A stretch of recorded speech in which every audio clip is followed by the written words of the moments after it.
the latch, the sound loud as a cannon shot, and pushed the door open with a grunt and a flourish. The room beyond lay draped in moonlight. "After you?" Kat kept up her gallant pantomime until I came abreast of her. Then she threw back her auburn curls and danced through the door ahead of me. "Glass in the windows," she crowed, pressing her nose to the glazing. Our room had nothing but leaky shutters that remained closed in the worst weather, forcing us to live out the winters in gothic gloom.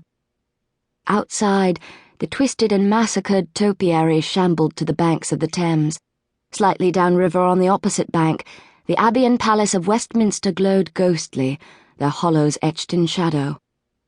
The heavy bed loomed like a giant crouching toad in the centre of the room, shrouded in velvet and redolent of sleep. The Duchess had a down mattress and 2 real pillows, and I desperately wanted to know what it felt like to lay my head on one of them. Kat skipped right past the bed and into the narrow robing chamber, so I followed. The windowless room reeked of cedar and silk. I stood in the doorway, stunned by the number of chests and the potential opulence they might contain. But Kat threw them open one by one, turfing out bell sleeves lined with fur, bodices trimmed with pearls, overskirts shot through with gold thread. "Look at this," she hooted, and held up a steel cage of an undergarment. "The Duchess wears a corset, to lift those sagging, pendulous breasts." "And to trim her thickening middle," I reminded her. Kat cackled and dove into another chest. "This would look stunning on you," she said, pulling out a French hood, its buckram crown covered in deep green velvet, edged with the twisted tissue of gold and studded with pearls.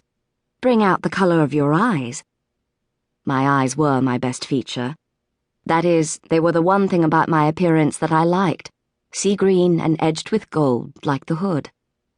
Kat tossed the hood at me and I snatched it out of the air, not wanting it to fall to the floor.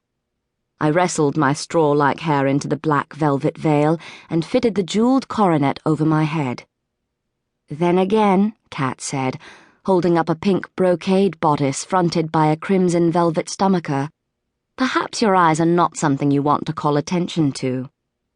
"What do you mean?" I asked, my self-image purling away like leaves on the river. She scrutinized me, head cocked to one side, the red-breasted gown completing the look of a robin about to catch a worm. "Your eyes are too knowing," she said. "Men will think you see more than they wish you to understand. They want to surprise you. You look at them and they want to slink away." "Thanks," I grumbled, pulling the hood over my face. "Better?" But I wondered if my eyes were the reason no boy had ever visited me at our midnight parties, or if it was some other lamentable feature, my hair, my height, or my face itself.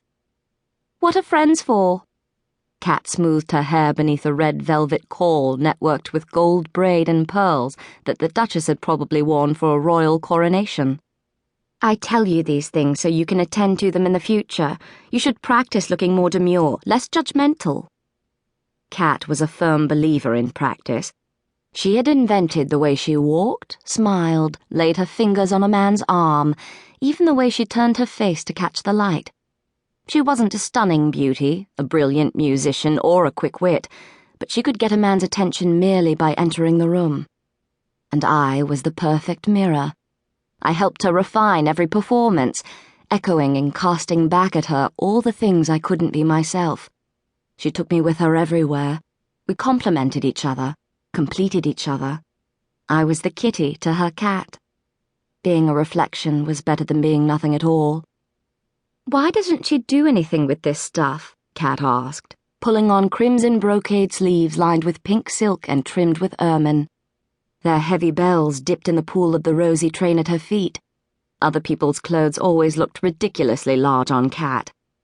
"Maybe she doesn't want to wear it out," I said, swirling an overskirt the colour of goldenrod. I thought of my own gowns, already worn out by 2 sisters I never saw and barely knew. Cast-offs that fulfilled family duty, if not affection. The livery of the unloved. Kat dropped the Duchess's gown to the floor, revealing her own frayed kirtle. Pink. The colour brought out the roses in Kat's cheeks, and she insisted we all wear it every Tuesday and Saturday, despite the fact that it made me look sallow.